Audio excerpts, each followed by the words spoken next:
আবারও উত্তপ্ত জগদ্দল, ফের বোমাবাজির খবর পাওয়া যাচ্ছে। গতকাল রাতে জগদ্দলে আটচালা বাগানে বোমাবাজি, কয়েকজন দুষ্কৃতী তিনটি বোমা ছোড়ে। কয়েকদিন আগেও আমরা দেখেছিলাম জগদ্দল, টিটাগড়, কাকিনাড়া এই সমস্ত এলাকাতে পরিস্থিতি উত্তপ্ত হয়ে উঠেছিল এবং তখনও বোমাবাজির অভিযোগ উঠেছিল এবং বাড়ির একাংশ ধসে যাওয়ারও অভিযোগ উঠেছিল। আবারও যা খবর পাওয়া যাচ্ছে, ফের বোমাবাজি হয়েছে জগদ্দলে আটচালা বাগানে। এবার বোমাবাজি, কয়েকজন দুষ্কৃতী তিনটি বোমা ছোড়ে, তিনটি বোমা ছোড়ে এবং দুজন আহত হয়েছেন, এরকমই খবর পাওয়া যাচ্ছে।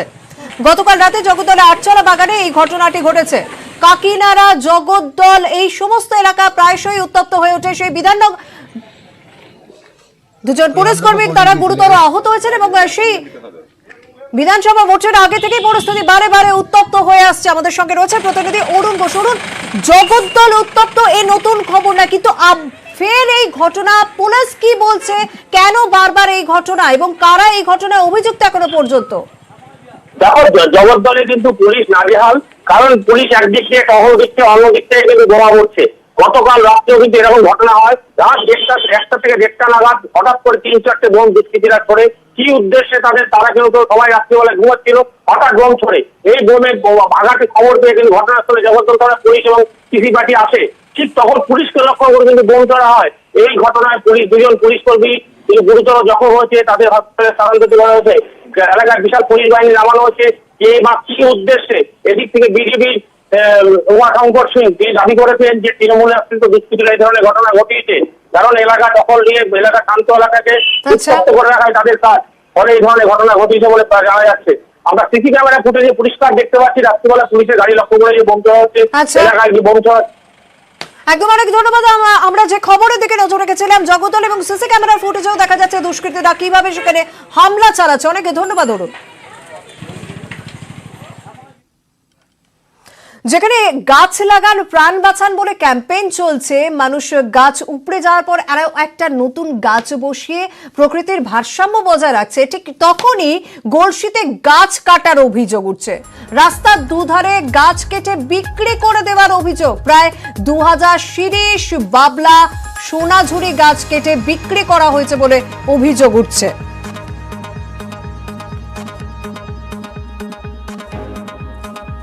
আমাদের সঙ্গে সরাসরি রয়েছেন প্রতিনিধি শরদিন্দু। শরদিন্দু, আমি বললাম যে মানুষ কিভাবে প্রকৃতির ভারসাম্য রক্ষার চেষ্টা করে যাচ্ছেন, গাছ লাগাচ্ছেন, সেই সময় এত বহুমূল্য গাছ বিক্রি করা হচ্ছে, এই ঘটনায় কোনো ব্যবস্থা নেওয়া হয়েছে? এবং যেখানে পঞ্চায়েত অফিস খুব কাছে।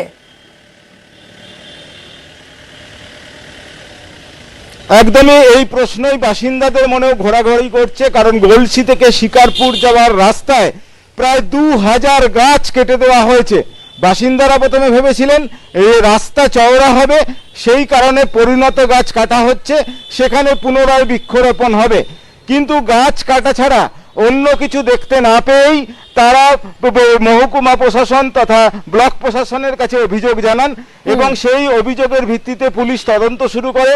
এখনো পর্যন্ত 5 জনকে গ্রেপ্তার করা হয়েছে, যদিও পঞ্চায়েত প্রধান বলছেন কিছুই তিনি জানেন না। এখন জনপ্রতিনিধি বা পঞ্চায়েত কর্তৃপক্ষের অনুমতি ছাড়া দিনে দুপুরে দিনের পর দিন কিভাবে এই 2000 গাছ কেটে ফেলা হলো, সেই প্রশ্নই তুলছেন এলাকার বাসিন্দারা। তাদের দৃঢ় বিশ্বাস এর পেছনে নিশ্চয়ই জনপ্রতিনিধি বা পঞ্চায়েত কোনো কর্মী। শরদিন্দু, তুমি আমাদের সঙ্গে থাকো, এলাকার মানুষ তারা কি বলছেন, কি অভিযোগ করছেন, একবার শুনে নেওয়া যাক। ভেবেছিলাম যে এগুলো রাস্তা কাজের জন্য গাছগুলো কাটা হচ্ছে, দিনের বেলা যেহেতু কাটছিল, পরে আমরা জানতে পারি যে এই গাছগুলি কোনো পারমিশন না নিয়েই কাটছে। তো সামনে রাস্তার সামনে পঞ্চায়েত, যারা পঞ্চায়েতে আছে তারাই কাটছিল, তাদের মধ্যে কাটা হচ্ছিল। আমরা গাছগুলি ছিল সোনাঝুরি, শিশু, শিরীষ, বাবলা, এই সমস্ত গাছ ছিল। শরদিন্দু, ঠিক এই জায়গাতেই প্রশ্ন উঠছে, 5 থেকে 11 জুলাই টানা বেশ কয়েকদিন ধরে এই গাছ কাটা হয়েছে এবং যে সমস্ত গাছের দাম আনুমানিক 80 লক্ষ থেকে 1 কোটি টাকা। প্রশাসনিক আধিকারিকরা তো দায় এড়িয়ে যেতে পারেন না। টানা এতদিন ধরে ঘটনাটা ঘটলো, কেউ কিছু জানতেই পারলো না, এই তো হতে পারে না। টানা 7 দিন ধরে গাছ কাটা হলো, দিনের আলোয় সবার সামনে গাছ কাটা হলো, এবং বাসিন্দারা বলছেন যে রাস্তা চওড়া হবে এই কথা বলেই অন্তত গাছ কাটা হয়েছিল, বা তাদের তেমনটাই বোঝানো হয়েছিল। কিন্তু যখন দেখা যাচ্ছে যে গাছ কেটে নেওয়া হয় তখন তারা বিডিওর কাছে অভিযোগ জানায়, বিডিও গলসি থানাকে তদন্তের নির্দেশ দেয়, এবং সেই তদন্তের ভিত্তিতে এখনো পর্যন্ত 5 জনকে গ্রেপ্তার করা হয়েছে। জেলা পরিষদের বন স্থায়ী সমিতির কর্মাধ্যক্ষ তিনিও জানিয়েছেন কিভাবে এটা হলো, কেন পঞ্চায়েত প্রধান জানতে পারলো না, তা স্থায়ী সমিতির বৈঠকে সেটা জানা হবে, জিজ্ঞাসাবাদ করা হবে যে কেন তাদের অগোচরে এই ঘটনা ঘটলো বা তাদের কেউ জড়িত আছে কিনা। একদম, অনেক ধন্যবাদ। আপাতত শুনে নেব গ্রাম পঞ্চায়েত প্রধান তিনি কি বলছেন। বিষয়টা হচ্ছে আমাদের পঞ্চায়েতে কোনো পারমিশন নেয় নাই বা আসে নাই, কোনো পারমিশন দেওয়া হয় নাই। আর এমনি আমি কয়েকদিন পঞ্চায়েত অফিসে আসি নাই, আমাদের পঞ্চায়েত স্টাফ এমনি সেক্রেটারি একটু করোনা পজিটিভ ছিল, মানে অনেক স্টাফও ওই ভয়ে আসছিল না, আমিও আসি নাই কয়েকদিন। মানে রাস্তায় কে গাছ কাটছে না কাটছে ওইসব এত খোঁজ নেওয়া হয় না, খোঁজ খবর নেওয়া হয়নি, কে বা কারা গাছ কাটছে তার খোঁজ খবর নেওয়া হয়নি। এসপি তিনি কি বলছেন। বলছি মসজিদপুর জিপির আন্ডারে রোড সাইড যে ট্রিজ থাকে, গাছ আছে, সেগুলো বেশ কিছু গাছ কেটে ফেলা হয়েছে, এবং যেটা আনঅথরাইজডলি কাটা হয়েছে এবং চুরি করা হয়েছে বলে আমাদের মনে হয়েছিল। তো তারপর পুলিশ তদন্ত করতে নেমে গতকাল টোটাল 310টা উডেন লগ রিকভার করা হয়েছে এবং 5 জনকে অ্যারেস্ট করা হয়েছে এবং তাদেরকে আজ কোর্টে পাঠানো হয়েছে। দীঘা জুড়ে ম্যানগ্রোভ রোপণের কাজ চলছে। 5 কোটি ম্যানগ্রোভ লাগানোর পরিকল্পনা নিয়েছে রাজ্য সরকার। সাধারণত ম্যানগ্রোভ আমরা দেখি দক্ষিণ 24 পরগনায় লাগানো হয়, কিন্তু মুখ্যমন্ত্রীর ইচ্ছায় এবার দীঘা থেকে এই ম্যানগ্রোভ লাগানোর কাজ শুরু হলো। জেলার উপকূলে প্রায় 65 কিলোমিটার অংশ জুড়ে এই ম্যানগ্রোভ লাগানো কর্মসূচি চলবে।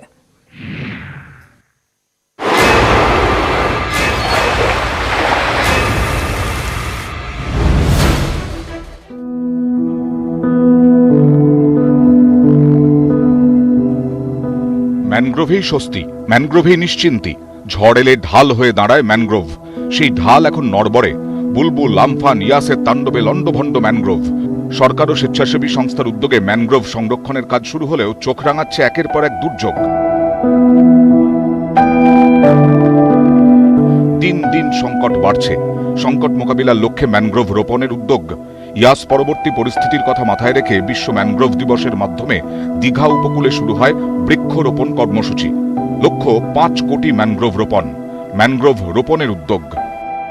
মাননীয় মুখ্যমন্ত্রী যে নির্দেশ 5 কোটি ম্যানগ্রোভ এই জেলা লাগাবো, যে 111টা প্রকল্প আমরা হাতে নিয়েছি, যেখানে 530 হেক্টর জায়গায় পুরো সমুদ্র তট বরাবর 65 কিলোমিটার পুরো দৈর্ঘ্যে, সেখানে আমরা এই ধরনের কাজ লাগাবো।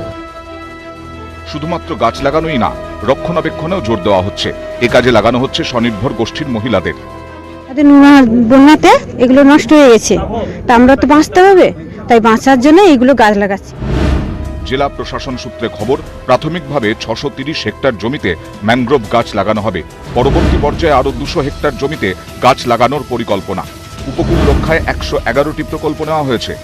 পূর্ব মেদিনীপুরে কিন্তু ন্যাচারাল ম্যানগ্রোভ প্ল্যান্টেশন কমই ছিল এতদিন পর্যন্ত। বন দপ্তর থেকে প্রত্যেক বছর 30-40 হেক্টর করে করা হতো। এবারে আমরা সেটা বাড়িয়ে এখনো পর্যন্ত 530 হেক্টর পরিকল্পনা রয়েছে। জেলা প্রশাসন থেকে আরও জায়গা দেওয়ার পদ্ধতি চলছে, পেলে আমরা আরও বেশি পরিমাণ ম্যানগ্রোভ করব। আমাদের কিছুটা অবহেলা হয়, আবার কিছুটা গাছ কিছু কিছু জন মানুষ ইচ্ছাকৃতভাবে নষ্ট করে। এটা একটা সচেতনতার অভাব। এটা আমরা চেষ্টা করছি মানুষ যাতে গাছ কম নষ্ট করেন, সেটা আমরা লক্ষ্য রাখছি, এবং আমরা তৎপরতার সঙ্গে আমরা আরও বেশি করে উদ্যোগ গ্রহণ করে গাছকে রক্ষা করার প্রত্যেকেরই দায়িত্ব, সবারই দায়িত্ব এটা গ্রহণ করব। শঙ্করপুর, তাজপুর, মন্দারমণি, কাঁথি, খেজুরি, নন্দীগ্রাম, হলদিয়া, তমলুক, কোলাঘাট, পাঁশকুড়াতেও শুরু কর্মসূচি। ম্যানগ্রোভের পাশাপাশি সবুজ ঝাউ সহ অন্যান্য গাছও কিন্তু দীঘার এই যে তট জুড়ে লাগানো হবে, এবং সেটা কিন্তু একই সঙ্গে পরিচর্যা চলবে বলে জানানো হয়েছে। দীঘা থেকে ক্যামেরায় সুভাষ মিশ্রের সঙ্গে সুজিত ভৌমিক, নিউজ 18 বাংলা।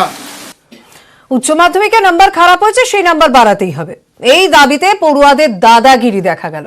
স্কুলে চেয়ার, টেবিল, ফ্যান রীতিমতো ভাঙচুর করা হয়। কোথাও আবার স্কুলের ছাদ থেকে লাফ দিয়ে আত্মহত্যার হুমকি।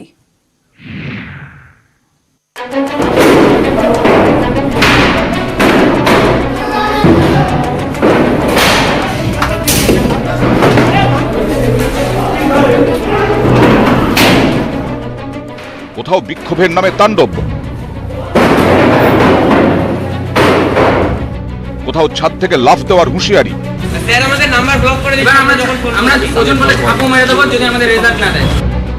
উচ্চ মাধ্যমিকের ফল নিয়ে ক্ষোভ বিক্ষোভের এই ছবি মুর্শিদাবাদ ও নদিয়ায়।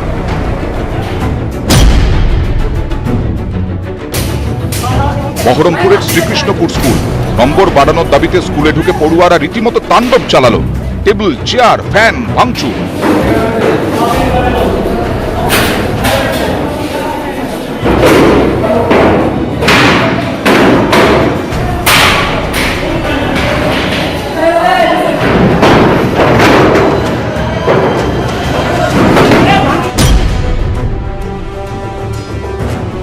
নদিয়ায় আবার স্কুলের ছাদ থেকে লাফ দেওয়ার হুঁশিয়ারি পাঁচ ছাত্রের।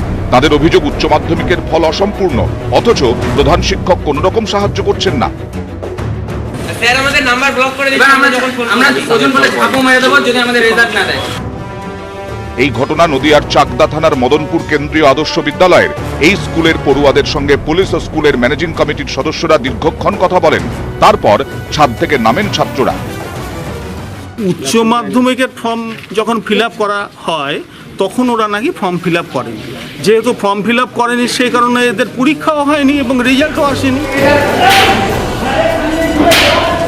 অনেকেরই প্রশ্ন, অভাব অভিযোগ তো থাকতেই পারে, কিন্তু তার জন্য এভাবে স্কুলে ঢুকে তাণ্ডব কেন? কেন আত্মহত্যার হুমকি? নিউজ 18 বাংলা। উচ্চ মাধ্যমিকে অকৃতকার্যরা পাস, প্রধান শিক্ষকদের সংশোধিত মার্কশিট দিল উচ্চ মাধ্যমিক শিক্ষা সংসদ।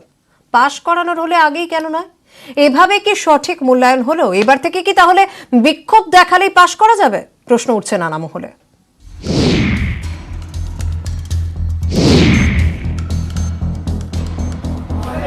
জেলায় জেলায় উচ্চ মাধ্যমিকে অকৃতকার্যদের বিক্ষোভ, ফল নিয়ে তীব্র অসন্তোষ।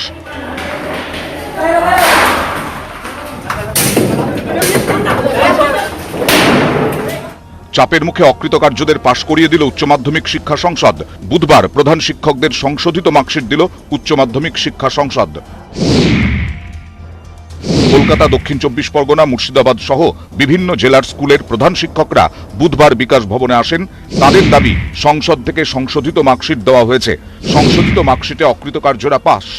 যে প্রধান শিক্ষক শিক্ষিকারা দাঁড়িয়ে রয়েছেন তাদের হাতে রয়েছে সংসদের তরফে দেওয়া নতুন করে অর্থাৎ সংশোধিত মার্কশিট, এবং প্রধান শিক্ষক প্রধান শিক্ষিকারা জানাচ্ছেন যে তাদের স্কুলে যে সমস্ত অকৃতকার্য ছাত্রছাত্রীরা ছিলেন তারা সবাই পাস করেছেন।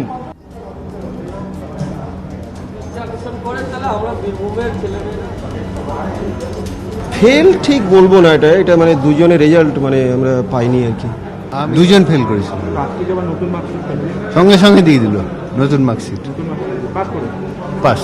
এখন যে বিক্ষোভটা হচ্ছিল সেটা তো কিছুটা ঠিক হলো, স্টুডেন্টদের ভেতরে একটা আনরেস্ট পজিশন ছিল, সেটা অনেকটা উপশম হলো আর কি।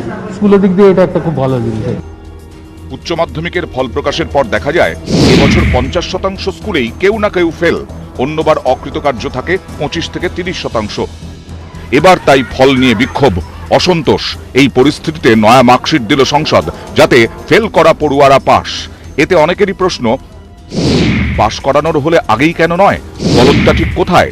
সংসদের মূল্যায়ন পদ্ধতিতে নাকি স্কুলের পাঠানো নম্বরে? যাদের পাস করিয়ে দেওয়া হলো তাদের কি আদৌ সঠিক মূল্যায়ন হলো? এভাবে পাস করানো কি উদাহরণ হয়ে থাকলো না? তাহলে কি এবার থেকে বিক্ষোভ দেখালেই পাস? নিউজ 18 বাংলা।